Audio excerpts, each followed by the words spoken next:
Municipality சம்மந்தப்பட்ட matter இது. ஏன்னா இது வந்து கேஜிஎஃப்ல எம்ஜி மார்க்கெட்டுன்னு இருக்குது. கிட்டத்தட்ட 1200 ஷாப் இது கடைங்க. இது A class, B class, C class 1200 இருக்குது முனிசிபாலிட்டி கண்ட்ரோலில். பக்கத்தில் முனிசிபாலிட்டி ஆஃபீஸ் இருக்குது. நம்ம என்ட்ரன்ஸ் இறங்கினோடனே முனிசிபாலிட்டி ஆஃபீஸ் இருக்குது. ஒரு ஏழப்பட்டவனா இம்மிடியட்டாக முனிசிபாலிட்டி போர்க்கொடி தூக்கி அந்த கடை சாத்திடுவான். அந்த எதிர்த்து இருக்கிற சாத்தினா மிச்சர் கடைக்காரங்க இம்மிடியட்டாக சாத்திடுவான். இதில் என்ன ஆச்சுன்னா, ஃபஸ்ட்டு கண்ணங்கடை இருக்குது. அது நம்ம ஜூஸ் கடை கண்ணங்கடை. அது எதிரில் பூக்கடைக்கார இருக்கிறாரு. பூக்கடைக்கார பக்கத்தில் காப்பி கடை. கிட்டத்தட்ட 45 லட்சம் ரூபாய்க்கு சேல் ஆகிக்குது. 45 50 லட்சம். எந்த பேஸில் சேல் ஆகும்? பக்கத்திலேயே முனிசிபாலிட்டியுடைய மார்க்கெட் இன்ஸ்பெக்டர் இருக்கிறாப்படி, அந்த யாசின்கிறாப்படி, உனக்கு இன்டிமேஷன் ஆகுதில்ல. இதே மாதிரி 6 மாதத்துக்கு முன்னே நம்ம டிகேடி பக்கத்தில் பல்சர் அங்கடி டபுள் ஆஃபீஸர் கட்டினான். என்ன பண்ணுகிற நீ? இதுதான் எஸ்ஆர் வந்து முன்னாள் எக்ஸ்எம்எல்ஏ எஸ்ஆர் வந்து ஆல்ரெடி இந்த ஓப்பன் ஆக்ஷன் ஒன்று ஹைகோர்ட்டில் கேஸும் ஃபைல் பண்ணிக்கிறாரு. அந்த கேஸ் ஆர்டரும் வந்துக்குது உனக்கு. ஓப்பன் ஆக்ஷன் இது மட்டும் நீ ஓப்பன் டெண்டரை விடுறது, ஓப்பன் ஆக்ஷன் விட மாட்டேங்க. ஏன்னா இதுக்கு நாங்கள் நான் சொல்கிறோன்னா, இதுக்கு இன்னொரு இப்போ நாங்கள் வாயில சொல்கிறதெல்லாம் இல்லை, செயல்பாட்டில் இறங்குறோம். நாங்களும் கேஸ் போட்டு முனிசிபாலிட்டி கமிஷனர் மேலே, முனிசிபாலிட்டி கமிஷனருக்கு யார் வந்து பக்கா ஒரு நல்ல பொலிட்டிக்கல் இன்ஃப்ளூயன்ஸ் வந்துச்சுன்னா அவர் அந்த கடையை 4 லட்சம் கட்ட விடுவார். இந்த கடை கட்டுறாங்களே, இது உங்களுக்கு தெரியாதா? பக்கத்துலேயும் மார்க்கெட்டு இருக்குது. மார்க்கெட்டுடைய ஹெல்த் இன்ஸ்பெக்டர் இருக்கிறாரு. மார்க்கெட்டுடைய 3 பேர் அங்கேயே இருக்கிறாங்களே, பக்கத்தில் தானே. அந்த ஸ்டெப் இறங்கினவன் ஜூஸ் கடை, கண்ணன் கடை, ஓல்டு கடை, அது எதிர்க்க பூ விற்றுக்கிறாப்பி. பூ கடை பக்கத்தில் தானே அந்த காப்பி கடை. அது 45 லட்சம் ரூபாய்க்கு விற்கிறாங்களே, உனக்கு தெரியாதா? அப்படி நீ என்ன பண்ணுற? நீ அதில் எதனா உங்களுக்கு கமிஷன் வருதா? Question mark. கமிஷன் வருதுன்னா கொஸ்டின் மார்க் தானே கேட்கணும் முனிசிபாலிட்டி. கிட்டத்தட்ட 1800 ஷாப் யார் பேரில் இருக்குதுன்னு சொல்ல முடியுமா? நீ சும்மா இருக்கிறதுக்கெல்லாம் லிஸ்ட்டு ஓட்டுறியாங்க. இத்தனை பேருக்கு இத்தனை வீடு வந்துச்சு, இத்தனை வீடு கொடுத்துட்டாங்க, எல்லாம் கொடுத்துட்டாங்க, லிஸ்ட்டு ஓட்டுறிய. இதுக்கு மார்க்கெட்டில் யார் பேரில், எந்தெந்த கடைக்காரன் பேரில் எத்தனை கடை இருக்கிறது லிஸ்ட்டு ஓட்ட முடியாத உன்னால? ஏன் ஓட்ட முடியாது உனக்கு? ஒரு முனிசிபாலிட்டி கமிஷனர் தண்ணி இது செய்ய மாட்டேன். நீ இதெல்லாம் செய்ய மாட்டேன். யாருன்னா ஒருத்தன் வந்து உங்ககிட்ட உட்காந்து எதனா ஒன்று சொல்லிட்டா அது மேலே வச்சுக்கின்னு அப்போ என் காலை ட்ரேஸ் அவுட் பண்ணுறாங்கோ, அது பண்ணுறாங்க. ஏன்னா நாங்களாம் டெரரிஸ்ட்டுங்க பாரு, நல்லா பாகிஸ்தானில் வந்துட்டுக்கிறோம். இன்னும் நாங்கள் வந்து கிட்டத்தட்ட ஆப்கானிஸ்தான் வந்துட்டுக்கிறோம். உனக்கு டெரரிஸ்ட். அதனால தான் நீ காலை எடுக்க மாட்டேன், காலை பிட் பண்ண மாட்டேன். ஒரு முனிசிபாலிட்டி கமிஷனர் பேசுகிற பேச்சு சரியில்லைங்க. இதுக்கு நம்ம கண்டம் பண்ணுறோம். ஏன்னா நான் இந்த மாதிரி வேற நெக்ஸ்ட் ஸ்டெப் ஒன்றுக்குது அது. அதனால் வந்து இப்போத்துக்கு எழுதுனா நான் மார்க்கெட் இஷ்யூ எந்த பேஸில் நான் மார்க்கெட் இஷ்யூ எத்தனையோ கடைக்கு நாங்கள் உள்ள நோஞ்சிக்கிறோம். எத்தனையோ கடைக்கு நாங்கள் உள்ள நோஞ்சி உனக்கு சொல்லிக்கிறோம், உன்னே எடுத்து போய் காமிச்சிக்கிறோம். நீ ஒரு நாடகத்துக்கு நேராக கரெக்டாக கடைக்கிட்ட வர, அந்த நாடகத்தோடு முடிச்சுட்டு போய் ஆஃபீஸில் உட்காந்துக்கிற. அதே மாதிரி பேக்கரியை வந்து ஒரு ஃபர்ஸ்ட் கிளாஸில் பேக்கரி சீஸ் பண்ணாங்க. அந்த பேக்கரி கூட ஒரு 4 நாள் கூட ஆகல. இவருக்கு லெட்டர் எழுதி கொடுத்தோன்னும் பேக்கரி வந்து சுத்தமாகிடுச்சான். அது என்ன ஸ்ட்ரக்சர் இருக்குது, என்ன ஃபுட் பாய்சன் ஆகிட்டு ஹாஸ்பிட்டல் அட்மிட் ஆனாங்க. இவர் லெட்டர் எழுதி கொடுத்தோன்னா கிளியர் ஆகிடுச்சு. அந்த பேக்கரி நல்லா சுத்தமாகிடுச்சு, எல்லாம் ஒரு இதில் வச்சுட்டான். இதே மாதிரி தான் நீ பண்ணுறியே. அதே மாதிரி தான் மார்க்கெட்டுக்கு கிட்டத்தட்ட 1800 கடை யார் பேர் ஒருத்தர் 10 கடை வச்சுருக்கிறோம். டபுள் அப்சர் கட்டி வச்சுருக்கிறோம். யாருக்கு சொந்தம்? நாங்கள்லாம் கேட்குறோம், எங்களுக்கெல்லாம் குத்துருவே நீ கடை. ஒரு இது குத்துருவே, ஒரு சின்ன ஷாப் கொடுப்பேன் ரெண்டுக்கு கொடுக்க முடியுமா உனக்கு? பணக்காரனுக்கு ஃபர்ஸ்ட் கிளாஸில் பணக்காரனுக்கு மார்க்கெட் இந்த டர்னிங்கில் பணக்காரன் வச்சுருக்கிறான். அவன் 4000 ரூபாய் எங்களுக்கு கூட அந்த கடையை நாங்கள் வச்சு நிறுத்துறோம். குடிப்பேன் நீ? கொடுக்க மாட்டேன். யாருக்கு இம்ப்ரைஸ் பண்ணுறீங்களோ அவங்களுக்கு தான் பண்ணுக்கிறீங்க. உங்களுக்கு எவன் வந்து கேட்குறானோ அவன் கெட்டவன். நாங்கள் கேட்டதான் தெரியும். நாங்கள் கெட்டவனா கூட பரவாயில்ல. இதனால வந்து எனக்கு முனிசிபாலிட்டி ஒரு வேலை பண்ணுறது சரியில்லை. இன்னும் கிட்டத்தட்ட எத்தனையோ மேட்ரு இருக்குது என்கிட்ட, எத்தனையோ மேட்ரு இருக்குது. கிட்டத்தட்ட 3000 டாக்குமெண்ட் வச்சுருக்கேன் ஆர்டிஐயில். நான் எப்போ ரிலீஸ் பண்ணுறேன் அன்றைக்கி பாருங்க என்ன மாதிரி ரிலீஸ் பண்ணுறேன்ட்டு. ஒன்று நான் என்ன சொல்ல போகிறேன்னா, மார்க்கெட் இஷ்யூ எடுத்துக்கலாம். 1800 ஷாப்பில் உங்கள் கண் எதிரில் தெரிஞ்சு பூக்கடைக்காரன் வந்து அந்த காப்பி ஷாப்பு, பூக்கடைக்காரன் வந்து காப்பி ஷாப் வாங்குறாரு. யார் கடைறாரு? முனிசிபாலிட்டி இருக்கிறாரு.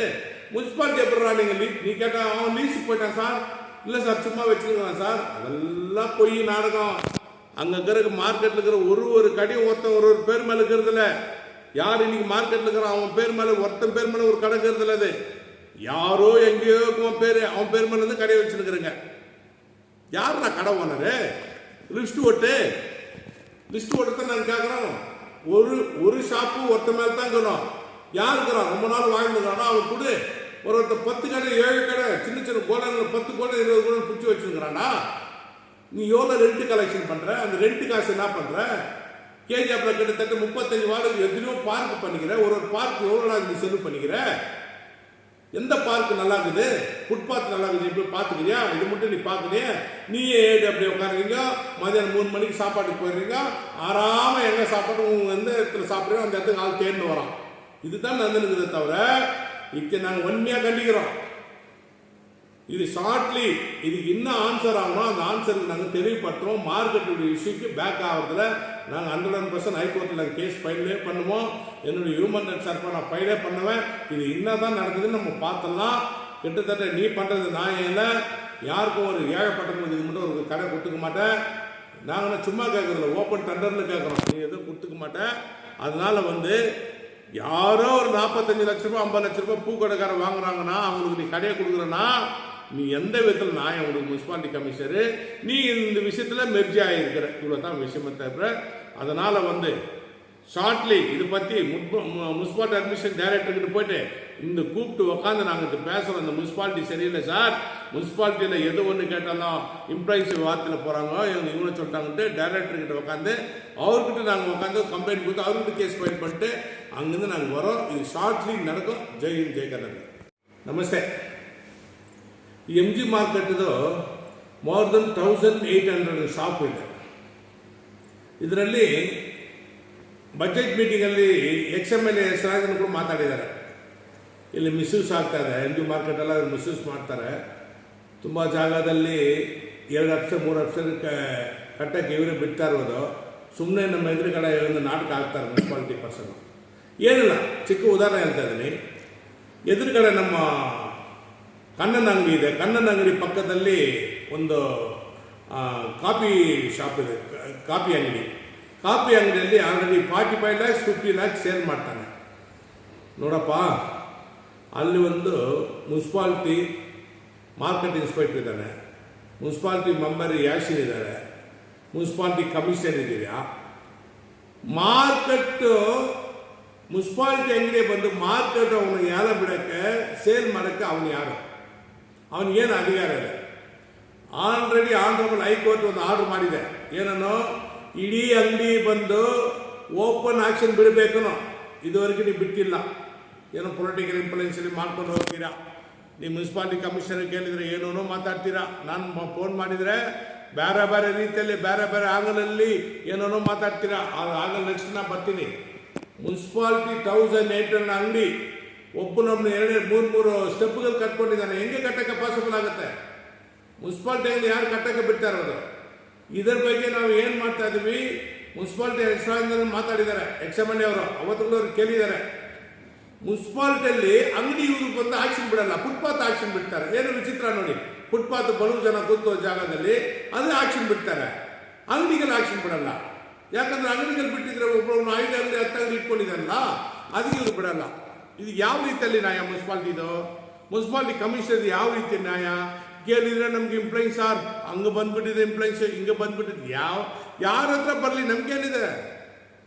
ಇದ್ರ ಬಗ್ಗೆ ನಾವು ಕೋರ್ಟಲ್ಲಿ ರೆಡ್ ಪಿಟಿಷನ್ ಹಾಕ್ತೀವಿ. ಹೈಕೋರ್ಟಲ್ಲಿ ಆನರಬಲ್ ಹೈಕೋರ್ಟಲ್ಲಿ ಹೋಗ್ಬಿಟ್ಟು ಸಾರ್ ಈ ಮುನ್ಸಿಪಾಲಿಟಿ ಬೇಕನ್ನು ಇವರು ದುಡ್ಡು ತಗೊಳ್ಳೋಕ್ಕೆ ಅಲ್ಲಿ ಎಷ್ಟು ಕಲೆಕ್ಷನ್ ಆಗಿದೆ ರೆಂಟು, ಅದು ಏನೇನು ಆಗ್ತಾ ಇದೆ, ಯಾವುದೋ ಒಂದು ಚೂರು ಮಾಹಿತಿಗಳು ಕೊಡಲ್ಲ ಅವರು. ಅದು ಏನಿಗೆ ಯೂಸ್ ಮಾಡ್ತಾರೆ? ಅಂಗಡಿ ಓಪನ್ ಬಿಡಬೇಕು, ಓಪನ್ ಟೆಂಡರ್ ಬಿಡಬೇಕು, ಓಪನ್ ಆಕ್ಷನ್ ಬಿಡಲ್ಲ ಅವರು. ಅವ್ರವ್ರ ಫೇವರ್, ಯಾರು ಫೇವರ್ ಇದ್ದಾರೆ ಅಂಗಡಿಗಳು ಕೊಟ್ಬಿಡೋದು. ಅದೇ ಥರ ಅವನ ಕಣ್ಣನ್ನು ಪಾಪ ಅವರು ಏಜ್ಡ್ ಪರ್ಸನ್ ಪಕ್ಕದಲ್ಲಿ ಅಂಗಡಿ ಒಂದಿದಲ್ಲ, ಅದು 45 lakhs 50 lakhs ಸೇಲ್ ಮಾಡಿದ್ದಾರೆ. ಇದು ಒಂದು ಇಟ್ಕೊಳ್ಳಿ. ಇಲ್ಲಿ ರೌಡಿ ಇನ್ಸ್ಪೆಕ್ಟರ್ ಗೊತ್ತಾಗಲ್ಲ, ಮಾರ್ಕೆಟ್ ಇನ್ಸ್ಪೆಕ್ಟರ್ ಇದ್ದಾನಲ್ಲ ಮುನಿಯಪ್ಪ ಅವನಿಗೆ ಗೊತ್ತಾಗಲ್ಲ, ಯಾಶನ್ ಇದ್ದಾನೆ ಅವನಿಗೆ ಗೊತ್ತಾಗಲ್ಲ. ಎದುರುಗಡೆ ನಮ್ಮ TKD ಪಕ್ಕದಲ್ಲಿ ಒಂದು ಅಂಗಡಿ ಇದೆ, ಸೇಮ್ ಕಂಡೀಷನ್. ಅಲ್ಲಿ 2 ಸ್ಟೆಪ್ ಕಟ್ಟಿದ್ದಾರೆ. 2 ಸ್ಟೆಪ್ ಹೆಂಗೆ ಕಟ್ಟಕ್ಕಾಗತ್ತೆ? ನಾವು ಏನಾದರೂ ಚಿಕ್ಕದು ಕೇಳಕ್ಕೆ ಬಂದರೆ ಕೂಡ ಅಯ್ಯೋ ನೀವು ಮಾತಾಡಕ್ಕೆ ಹೋಗ್ಬೇಡ, ಎಲ್ಲ ಬೇರೆ ರೀತಿಯಲ್ಲಿ ಆಗ್ತಾ ಇದೆ. ಏನಾಗ್ತಾ ಇದೆ? ನನಗೆ ಕೂಡ ಎಷ್ಟೋ ನೀವು ಹೇಳಿದ್ರೆ ನೀವು ಹಿಂಗಾಗುತ್ತೆ ಹಂಗಾಗುತ್ತೆ, ಅದನ್ನ ಇವತ್ತು ಹೇಳಲ್ಲ, ಬೇರೆ ಬೇರೆ ದಿನದಲ್ಲಿ ಹೇಳ್ತೀನಿ ನಾನು ನಿಮಗೆ. ಅದು ಹೆಂಗಂದ್ರೆ ಬಾಬು ಮಾತಾಡಿದ್ರೆ ಬಾಬು ಕ್ಲೀನ್ ಆಗಿದ್ದಾನೆ. ನಾನು ಏನು ಹೇಳ್ತಾ ಇರೋದು, ನಿಮ್ಮ ಕಡೆಯಿಂದ ಮಾಡ್ತಾ ಇರೋದು ಮುನ್ಸಿಪಾಲಿಟಿ ಅಡ್ಮಿನಿಸ್ಟ್ರೇಷನ್ ಸರಿ ಇಲ್ಲ, ನಿಜ. ಒಂದು ಇಂಚು ಮಾಹಿತಿಗಳು ನಮ್ಮ ಹತ್ರ ಇದೆ. ನಾನು ಒಂದು ಪೊಲಿಟಿಕಲ್ ಪರ್ಸನ್, ನಾನು ಪಾರ್ಲಿಮೆಂಟ್ ಕಮಿಟಿ ಮೆಂಬರ್ ಆಗಿದ್ದೀನಿ. ಒಂದು ರೈಟ್ ಇಂಡಿಯಾ ಮೂವ್ಮೆಂಟ್ ಪಾರ್ಟಿಯಲ್ಲಿ, ನ್ಯಾಷನಲ್ ಪಾರ್ಟಿ. ನೀವು ನೋಡ್ತಾ ಇದ್ರೆ ನಮ್ಮ DPT ಇರೋದು parliament committee member, Karnataka Tamil Nadu state incharge ಕೊಟ್ಟಿದ್ದಾರೆ ನನಗೆ. ಶಾರ್ಟ್ಲಿ ನಾನು ಡೆಲ್ಲಿ ಹೋಗಿಬಿಟ್ಟು ಅದು ನಾನು ಇದು ಮಾಡ್ಕೊಳ್ಬೇಕು, ಆರ್ಡರ್ ತಗೊಳ್ಬೇಕು. ಆರ್ಡರ್ ಎಲ್ಲ ಬಂದ್ಬಿಟ್ಟಿದೆ ಮನೆಗೆ. ನಾನು ಹಿಂಗಿದ್ದೀನಿ. ಹಂಗಿದ್ರೆ ಕೂಡ ನಾನು ಹ್ಯೂಮನ್ ರೈಟ್ಸ್ ಇರುವನು. ನ್ಯಾಯ ಕೇಳ್ತಾ ಇದ್ದೀವಿ, ಇನ್ನೊಬ್ರಿಗೆ ನ್ಯಾಯ ಅಲ್ಲ, ಇನ್ನೊಬ್ರಿಗೆ ನ್ಯಾಯ. ನೀವು ಮಾಡ್ತಾರೆ ತಪ್ಪು ಕೆಲಸ ಆಗಲ್ಲ. ಹೆಂಗೆ ಅವನು 45 ಲಕ್ಷ 5 ಲಕ್ಷ ಸೇಲ್ ಮಾಡ್ತಾರೆ. ನೆಕ್ಸ್ಟ್ ಅಂಗಡಿ ಕಾಫಿ ತೂಲ್ ಅಂಗಡಿ ಹೆಂಗೆ ಸೇಲ್ ಮಾಡೋಕ್ಕೆ ಪಾಸಿಬಲ್? ಯಾರ್ದು ಅದು ಅಂಗಡಿ? ಮುನ್ಸಿಪಾಲಿಟಿ ತಾನೆ ಲಾಕ್ ಮಾಡಬೇಕು. ಸಪೋಸ್ ಸರಿ 1800 ಶಾಪ್ಸ್ ಇದೆಲ್ಲ, ಯಾರ ಹೆಸರಲ್ಲಿ ಎಷ್ಟೆಷ್ಟು ಅಂಗಡಿ ಇದೆ ಲಿಸ್ಟು ನೀವು ಹಂಚಬೇಕು. ಸರ್ ಇವರು ಒಂದು ಅಂಗಡಿ ಒಬ್ಬರ ಹೆಸರಲ್ಲಿ ಇರಬೇಕು. ಒಬ್ಬರೊಳಗೆ 10 ಅಂಗಡಿ ಇಟ್ಕೊಂಡಿದ್ದಾನೆ MG ಮಾರ್ಕೆಟಲ್ಲಿ. ಇದು ಯಾರು ಕೇಳಬೇಕು? ಮುನ್ಸಿಪಾಲಿಟಿ ಕೇಳಬೇಕು. ಮುನ್ಸಿಪಾಲಿಟಿ ಕಮಿಷನ್ ತನಿಖೆ ಮಾಡಿ ಒಬ್ಬರಿಗೆ ಒಂದೇನು ಕೊಡಬೇಕು. ಕೊಡಲ್ಲ. ಲೈಫ್ ಲಾಂಗ್ ಒಬ್ಬರಿಗೆ ಒಂದೇ ರೆಂಟಲ್ಲಿ ಫಸ್ಟ್ ಕ್ಲಾಸಲ್ಲಿ ನೋಡಿ, ನಮ್ಮ ಮಾರ್ಕೆಟ್ ಎದುರುಗಡೆ ಒಂದೇ ರೆಂಟಲ್ಲಿ ಕೊಡ್ತಾರೆ. ನಾವೆಲ್ಲ ಹೋಗ್ಬಿಟ್ಟು ಕೇಳಿದ್ರೆ ಆಕ್ಷನ್ ಬಿಟ್ಟಿದ್ರೆ ತಗೊಳಕ್ಕಾಗತ್ತೆ. ಹೆಂಗೆ ಬಿಡ್ತೀರಾ ನೀವು ಆಕ್ಷನ್? ಬರೀ ಮುನ್ಸಿಪಾಲಿಟಿಯಲ್ಲಿ ಕೆಲವುದು ಮ್ಯಾಟ್ರಿಗಳು ಮಾತಾಡಬೇಕಂದ್ರೆ ಒಂದು ನೀವು ಮಾತಾಡಬೇಕು, ಪೊಲೀಸರು ಮಾತಾಡಬೇಕು. AW ಮಾತಾಡ್ತಾರೆ. AWಗೆ ಏನು ಅಧಿಕಾರ ಇದೆ? AW ಏನಿದೆ ಅದು ರೋಲ್ ಪಾತ್ರ? ಬರೀ ಕಾಂಟ್ರಾಕ್ಟ್ ಬೇಸಿಕಲ್ಲಿ ಯಾರಾದರೂ ಕಾಂಟ್ರಾಕ್ಟ್ ತಗೊಳ್ತಾರೆ ಅವ್ರಿಗೆ ಏನಾದರೂ ಆ ರೀತಿಯಲ್ಲಿ ಆ ಸಂಬಂಧಪಟ್ಟ ಮ್ಯಾಟ್ರಲ್ಲಿ ಅವ್ರು ಬರ್ತಾರೆ. ಮುನ್ಸಿಪಾಲಿಟಿ ಓನ್ಲಿ ಆನ್ಸರ್ ಪರ್ಸನ್ ನೀವು ಮಾಡಲ್ಲ. ಇಲ್ಲಿ ಮಾರ್ಕೆಟಲ್ಲಿ ಎಷ್ಟು ಅಂಗಡಿಗಳಿದೆ ನಿಮ್ಮ ಕಂಟ್ರೋಲ್ ಬರ್ತಾ ಇರೋದು. ಎಷ್ಟು ಅಂಗಡಿ ಅವನು ಅಂಗಡಿ 2-3 ಕಟ್ಟಿದ್ದಾನೆ. ಏನು ಆಕ್ಷನ್ ತಗೊಂಡಿದ್ದೀರಾ? ಏನು ತಗೊಂಡಿಲ್ಲ ನೀವು. ಸುಮ್ಮನೆ ನಾವು ನಮ್ಮ ಏನಾದರೂ ಅಲಿಗೇಷನ್ ಆಗಿದ್ರೆ ನಮ್ಗೆ ಕರ್ಸೋದು, ಸರ್ ಹಿಂಗೆ ಸರ್ ಹಂಗೆ ಸರ್ ಅದೆಲ್ಲ ಬಿಟ್ಟಾಕಿ ನೆಕ್ಸ್ಟ್ ಸ್ಟೆಪ್ ನೋಡಿ ನೀವು ಏನು ರೀತಿ. ಯಾಕಂದ್ರೆ ಇಲ್ಲಿ ಕಾಫಿ ಶಾಪ್ ಹಾಕಿದಲ್ಲ, coffee shop 45 lakhs 50 lakhs sale ಮಾಡಿದಾರಲ್ಲ, ಇದ್ರ ಮೇಲೆ ಹೈಕೋರ್ಟ್ಗೆ ಆಲ್ರೆಡಿ ಅದಕ್ಕೆ ಹೈಕೋರ್ಟಲ್ಲಿ ಕಂಡಂಪ್ಟ್ ಕೋರ್ಟ್ ನಿಮ್ಮ ಮೇಲೆ ಹಾಕ್ತೀವಿ, ಮುನ್ಸಿಪಾಲಿಟಿ ಮೇಲೆ ಹಾಕ್ತೀವಿ ರೌಂಡು. ಯಾರ ಜೊತೆಗೆ ಸೇರ್ಕೊಂಡು ಹಾಕ್ತೀನಿ ವೆಯ್ಟ್ ಮಾಡಿ. ಶಾರ್ಟ್ಲಿ ಏನಂತ ದಾಖಲಾತಿ ಬಿಡುಗಡೆ ಮಾಡ್ತೀನಿ ವೆಯ್ಟ್ ಮಾಡಿ. ಬೆದರಿಕೆ ಹಾಕೋದು ಇವರು ಇದರಲ್ಲಿ ಬೇರೆ ರೀತಿಯಲ್ಲಿ ಬೆದರಿಕೆ ಹಾಕೋದು. ಸರ್ ಹಿಂಗೆ ಯಾರು ನೀವು ಬೆದರಿಕೆ ಹಾಕ್ತೀರಾ? ಅಷ್ಟೇ ನಾರ್ಮಲ್ ಪರ್ಸನ್ ಇಲ್ಲ. ನೀವು ಬೆದರಿಕೆ ಹಾಕಿದ್ರೆ ನಾನು ಬೇರೆ ರೀತಿಯಲ್ಲಿ ಹೋಗ್ಬಿಡ್ತೀನಿ. ನಾವು ಎಲ್ಲ ಕೆಪಾಸಿಟಿ ಪರ್ಸನ್ ನ್ಯಾಯಯುತವಾಗಿ ಇದರಲ್ಲಿ ಸಮುದಾಯದಲ್ಲಿ ಇದ್ದೀವಿ. ನಾವು ಎಲ್ಲ ನಿಮ್ಮ ಥರ ಅಲ್ಲ ಯಾರೋ ಏನನ್ನು ಮಾಡ್ಕೊಂಡು ಏನನ್ನು ಹಂಚ್ಕೊಂಡು ಹೋಗ್ತಿರಲ್ಲ.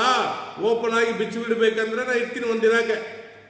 ನನಗೇನು 1800 ಶಾಪ್ಸ್ ಹೈಕೋರ್ಟ್ ಪ್ರಕಾರ ಓಪನ್ ಆಕ್ಷನ್ ಬಿಡಿ, ಯಾರು ಬೇಕಂದ್ರೆ ತಗೊಂಡು ಹೋಗ್ಲಿ. ಯಾಕೆ ಒಬ್ರಿಗೆ ಮಾತ್ರ ಅಂಗಡಿ ಸೇಲ್ ಮಾಡೋಕ್ಕೆ, ನಿಮ್ಮ ಅಂಗಡಿ ಇನ್ನೊಬ್ರು ಹೆಂಗೆ ಸೇಲ್ ಮಾಡೋಕ್ಕೆ ಪಾಸಿಬಲ್ ಆಗುತ್ತೆ? ಹೆಂಗೆ ಮಾಡ್ತಾನೆ? ಮಾಡೋಕ್ಕೆ ಸಾಧ್ಯವಾಗುತ್ತಾ? ಉತ್ತರ ಕೊಡಿ ನೀವು. ನಿಮ್ಮ ಮಾರ್ಕೆಟ್ ಇನ್ಸ್ಪೆಕ್ಟರ್ ಏನು ಮಾಡ್ತಾರೆ? ಇದೆಲ್ಲ ಕೇಳಬೇಕು. ಯಾಸಿನಲ್ಲಿ ಏನು ಇಟ್ಟಿದ್ದೀರಾ ನೀವು? ನಿಮ್ಗೆ ಇಂಟಿಮೇಷನ್ ಕೊಡ್ತಾರೆ, ಸರ್ ಈ ಅಂಗಡಿ ಕಟ್ತಾರೆ ಸರ್, ಖರ್ಚು ಬಿಡ್ತೀರಾ ಏನೋ ಅಲ್ಲಿ ಒಳಗಡೆ ಸೆಟ್ಟಿಂಗ್ ಆಗುತ್ತೆ, ಯಾರು ಗೊತ್ತು? ಹಿಂಗೆ ಆಗ್ತಾ ಇರೋದು. ನಾವು ಇದ್ರ ಬಗ್ಗೆ ಮುನ್ಸಿಪಾಲಿಟಿ ಮಾಡ್ತಾ ಇರೋದು ನಮಗೆ ಯಾವುದು ಸ್ಯಾಟಿಸ್ಫ್ಯಾಕ್ಷನ್ ಇರಲ್ಲ. ನಾವು ನೆಕ್ಸ್ಟ್ ಸ್ಟೆಪ್ ಮುನ್ಸಿಪಾಲಿಟಿ ಮೇಲೆ 100% ಹೈಕೋರ್ಟಲ್ಲಿ ಕಂಡಂಪ್ಟ್ ಕೋರ್ಟ್ ಆಗ್ತೀವಿ. ಸರ್ ಇವ್ರು ಯಾವತ್ತು ಮಾರ್ಕೆಟಲ್ಲಿ ಓಪನ್ ಟೆಂಡರ್ ಬಿಡಲ್ಲ ಅಂತ ಹೇಳ್ತಾರೆ. ಇವ್ರು ಎಷ್ಟು ರೆಂಟ್ ಕಲೆಕ್ಟ್ ಮಾಡಿದ್ದಾರೆ, ಇವ್ರು ಚೆಕ್ ಮಾಡಿದ ಆ ರೆಂಟ್ ಅಮೌಂಟ್ ಏನು ಮಾಡ್ತಾರೆ ಇದೆಲ್ಲ ಚೆಕ್ ಮಾಡಬೇಕೇನೋ. ಆನರಬಲ್ ಕೋರ್ಟ್ಗೆ ನಾವು ನೋಟಿಸ್ ಹಾಕ್ತೀವಿ, ಕೇಸ್ ಫೈಲ್ ಮಾಡ್ತೀವಿ. ಈ ಶಾರ್ಟ್ಲಿ ಮಾಡಿಕೊಂಡು ಸೇಮ್ ಪ್ರೆಸ್ಗೆ ಕಾಪಿ ತೋರಿಸ್ತೀವಿ. ಜೈ ಹಿಂದ್, ಜೈ ಕರ್ನಾಟಕ.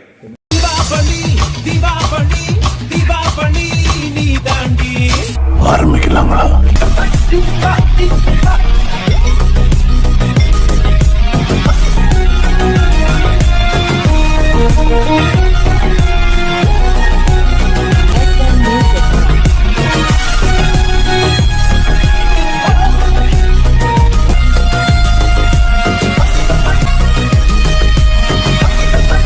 தரம் என்றும் நிரந்தரம், தரம் என்றும் நிரந்தரம், தரம் என்றும் நிரந்தரம். வாங்க.